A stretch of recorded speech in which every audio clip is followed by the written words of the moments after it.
was the last racing game you played? Okay, now tell me the last racing game you played that wasn't Mario Kart. Yeah, exactly. Not so easy, is it?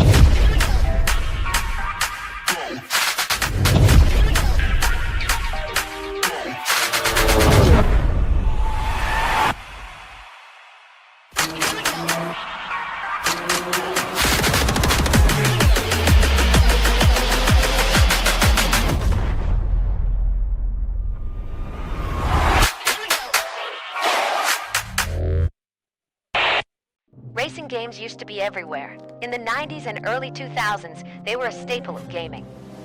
But somewhere along the way, they started fading into the background, like an old arcade machine gathering dust in the corner of a forgotten pizza place. So, what happened? A few days ago, I was talking with some friends about our favorite video games. Most of them gave predictable answers. Something about college, career goals, and other objectively boring things. But then one friend mentioned Need for Speed Most Wanted, the classic choice. Except, when I asked if he'd played any racing games since then, he shrugged and said no. And that got me thinking. It's not just him. Over the past few years, I've noticed a shift in how people talk about racing games. They're often lumped in with FIFA or Madden, games that supposedly release the same thing every year with minor cosmetic changes. And honestly, I blame the Game Awards for this perception. Game Award goes to, oh man, I have to pay a microtransaction to unlock. That's so...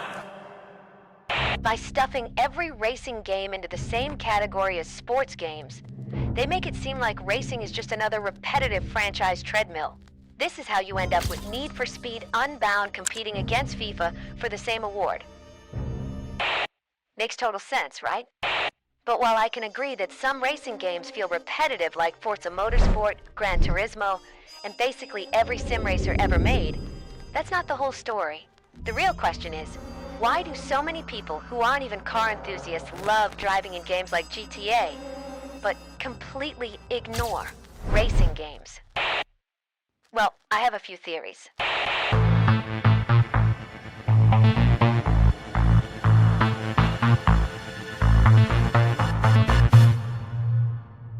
Since around 2014, racing games have taken a noticeable dive in quality. Instead of improving gameplay, progression, or even the car selection, developers seem laser-focused on making the game look slightly shinier while inflating some arbitrary stat for marketing purposes.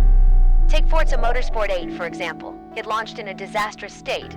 Crashes, visual glitches every few minutes, and optimization so bad you'd need a $1,200 graphics card just to run it at max settings.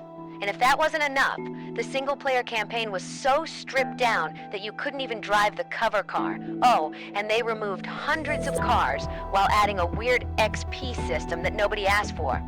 Not that Gran Turismo 7 was much better. Instead of focusing on the legendary single-player experience, they doubled down on the online mode, threw in a bunch of overpriced supercars, and made the game always online. Because who doesn't love that?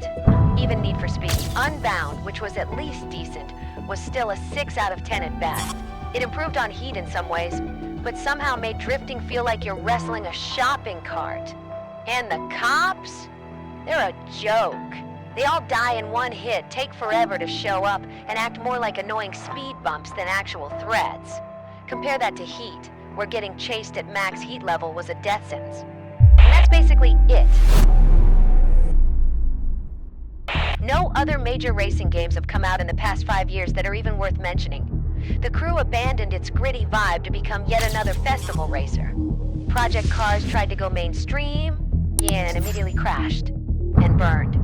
Test Drive Unlimited Solar Crown seems to be making all the wrong moves, ditching the beloved housing feature and shrinking the map, while also making it always online. Compare all of this to the mid-2000s and 10s when we had games like Hot Pursuit Remastered, arguably one of the best arcade racers ever made. Solid variety, satisfying handling, and all made by the same studio that later gave us Unbound. What happened? The truth is, racing games used to feel different from each other. The Run played nothing like Rivals. Shift 2 felt completely distinct from Most Wanted. Now, from Need for Speed to Payback to Heat to Unbound, it's basically the same game with a different map. Even Forza was better back then. Horizon 1 and Motorsport 4 were peak Forza. Progression actually meant something. You started with Grandma's Toyota and worked your way up to legitimate GT3 race cars. Now, both Horizon and Motorsport are so desperate to shower you with Bugattis and Koenigsegg's that it takes 3 hours to unlock endgame content. Well, what color's your Bugatti? And look, I'm not saying every modern racing game is trash, but let's be real.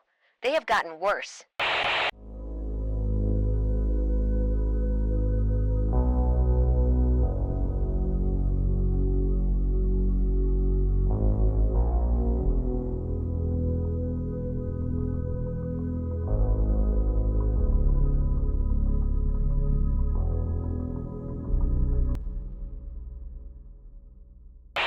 Another issue is that modern racing games have become painfully unoriginal. Everything on the market is either a festival racer with realistic graphics and a massive open world, a sim racer with microtransactions and questionable physics. That's it. Those are your choices. Compare that to the early 2010s when we had games like Rivals, Split Second, Hot Pursuit, Test Drive Unlimited 2X, and even The Crew, all of which felt totally distinct from each other. One looked like a Michael Bay movie, another felt semi-realistic, another was pure chaos. Now, they all blend together into one indistinguishable blur of exotic cars and unrealistic festival vibes. Seriously, look at a trailer for any modern racing game and tell me which one it is. I'll wait.